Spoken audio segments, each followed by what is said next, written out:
Assalamualaikum warahmatullahi wabarakatuh.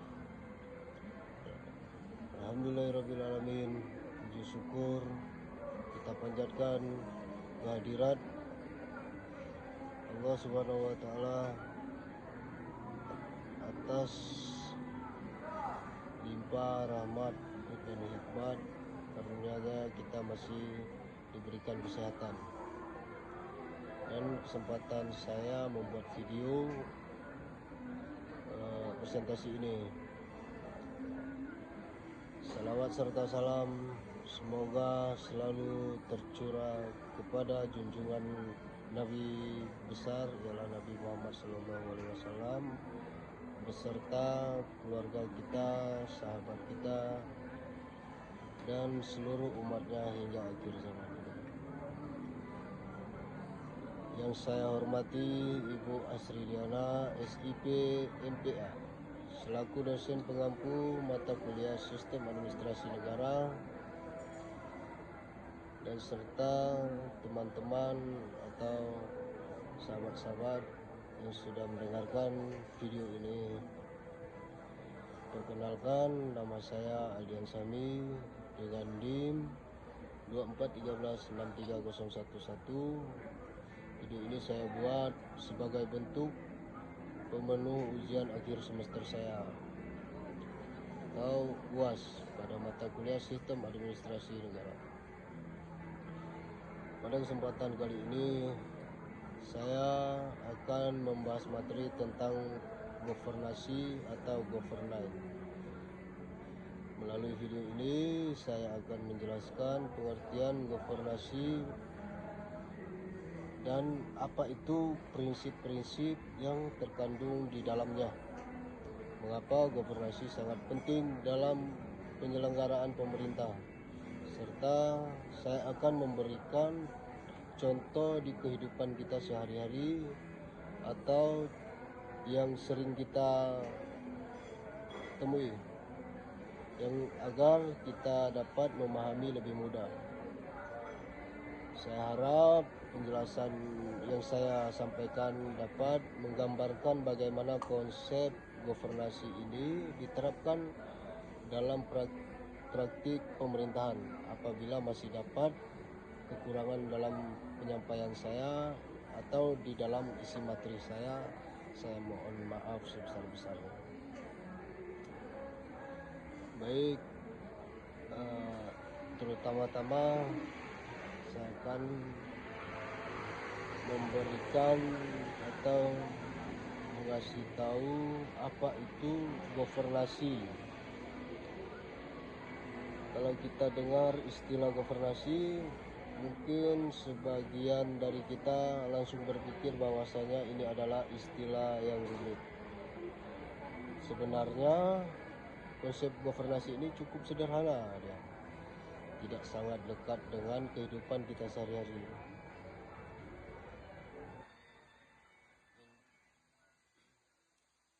Governasi ini adalah cara pemerintah mengelola pemerintahan dengan melibatkan pihak seperti masyarakat dan sektor swasta agar tujuan bersama dapat tercapai secara efektif, transparan, dan bertanggung jawab. Jadi kalau dulu pemerintahan lebih banyak menggunakan konsep governance, di mana hampir semua keputusan berasal dari pemerintah, maka sekarang berkembang konsep governance ini atau governasi ini. Dalam konsep ini pemerintahan tetap menjadi pihak utama, tetapi masyarakat di sektor swasta juga ikut berperan dalam proses penyelenggaraan pemerintahan. Artinya gini, pemerintah tidak lagi bekerja sendiri, masyarakat dapat memberikan kritik, saran maupun masukan, sedangkan sektor swasta dapat berkontribusi melalui inovasi, investasi maupun kerjasama dalam penyediaan pelayanan publik. Jadi maksudnya gini, pemerintah tidak bekerja sendiri, melainkan sangat bekerja sama dengan masyarakat, saling tolong menolong dan bantu membantu. Mengapa governasi itu penting? Menurut saya governasi menjadi sangat penting karena tantangan pemerintah saat ini jauh lebih kompleks dibandingkan sebelumnya. Pemerintah dituntut memberikan pelayanan yang cepat, transparan, dan sesuai dengan kebutuhan masyarakat. Jadi melalui governasi ini masyarakat tidak hanya menjadi penerima pelayanan, tetapi juga menjadi bagian dari proses pembangunan dan adanya partisipasi dari masyarakat.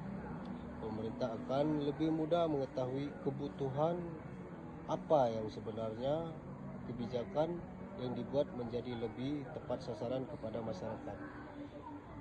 Selain itu, governasi juga dapat meningkatkan kepercayaan masyarakat, menjalin hubungan yang baik kepada masyarakat, pemerintah. Karena pemerintah ini prosesnya pengambilan keputusan dilaksanakan secara terbuka dan dapat pertanggungjawaban dari mereka. Jadi tidak asal-asal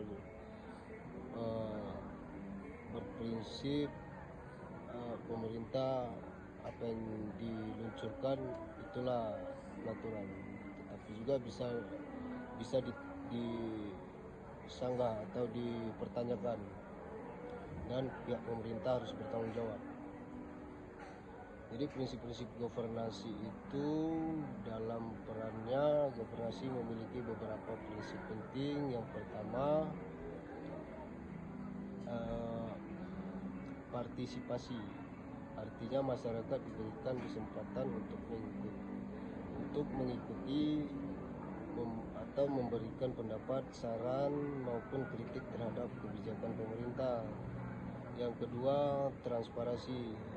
Pemerintah harus lebih terbuka, memberikan informasi lebih kepada masyarakat supaya agar mengetahui bagaimana suatu kebijakan dibuat maupun bagaimana pelayanan diberikan.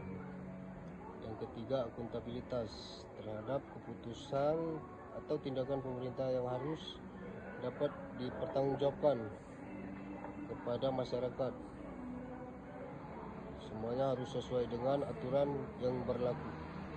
Yang keempat, efektivitas dan efisien.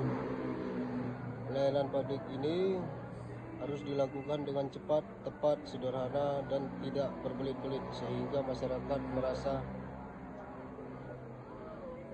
tidak merasa terbantu. Yang kelima, penegakan hukum.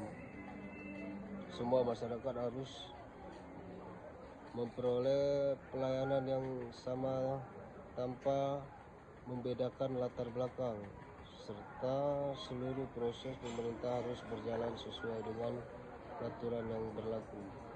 Memang ini masih agak sulit di dalam pemerintahan menghilangkan adanya membedakan latar belakang ini. Misal, saya beri contoh nih, memang agak susah sekarang ini menghilangkan yang itu karena sudah mendarah daging semuanya. Misal gini maksud saya, misal saya kerja di suatu pemerintahan, misal ini yang sering saya jumpai. Saya beri contoh, misal saya kerja di sektor kabupaten atau dinas kabupaten. Jadi di situ saya kerja, misal ada perekrutan penerimaan karyawan. Jadi saya mengambil keputusan yang saya kenali di dalam karyawan itu, pelamar itu. Misalnya begini, saya memiliki saudara yang mengikuti seleksi penerimaan karyawan di kabupaten. Jadi saudara saya ini saya terima dia karena dia keluarga saya itu masih sangat banyak dan tidak ada solusi untuk menghentikan seperti itu dengan adanya latar belakang yang seperti itu. Masih sangat sulit untuk dihentikan. Jadi sampai di situ aja dulu, nanti kita jelaskan bagaimana selanjutnya. Ini ada contoh penerapan governasi agar lebih mudah kita pahami. Saya akan memberikan contoh yang sangat dekat dan yang ada di kehidupan kita, ialah pelayanan pembuatan iktp. Misalnya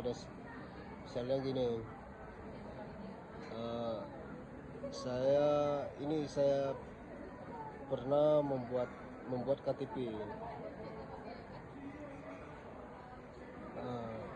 Yang pernah saya alami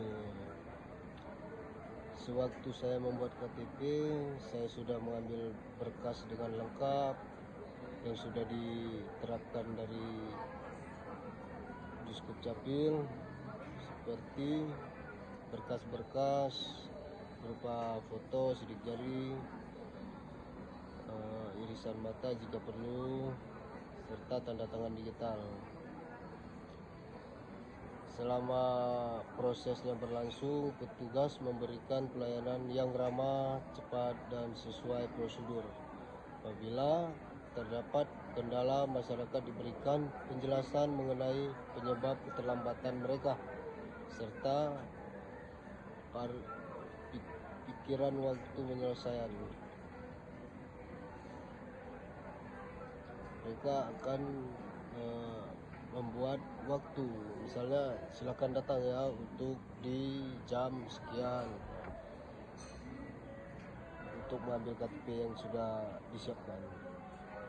Di sini saya berprinsip sebagai akuntabilitas yang diterapkan, karena pemerintahan bertanggung jawab atas pelayanan dan yang diberikan mereka.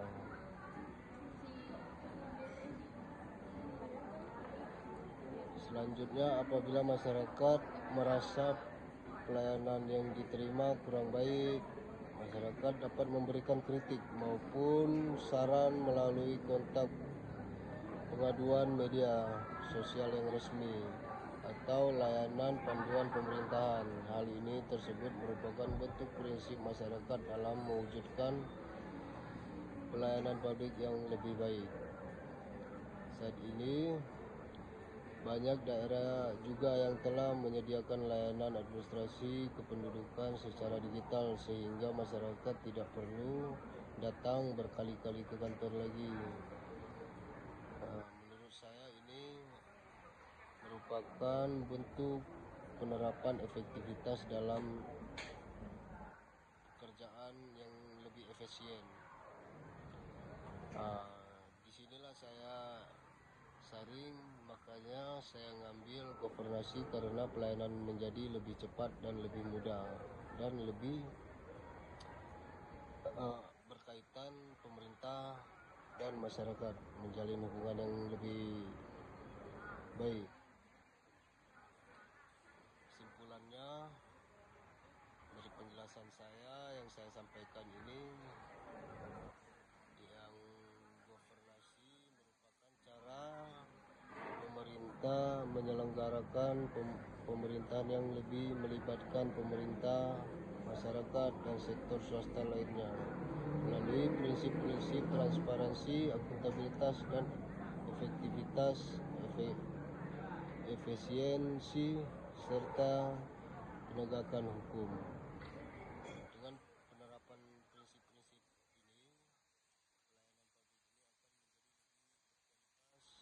kepada masyarakat merasa lebih dilibatkan dan kepercayaan terhadap pemerintah juga akan semakin meningkat. Jadi itulah cara governasi ini melibatkan pemerintah dan masyarakat lebih meningkat lagi, menjalin hubungan yang baik.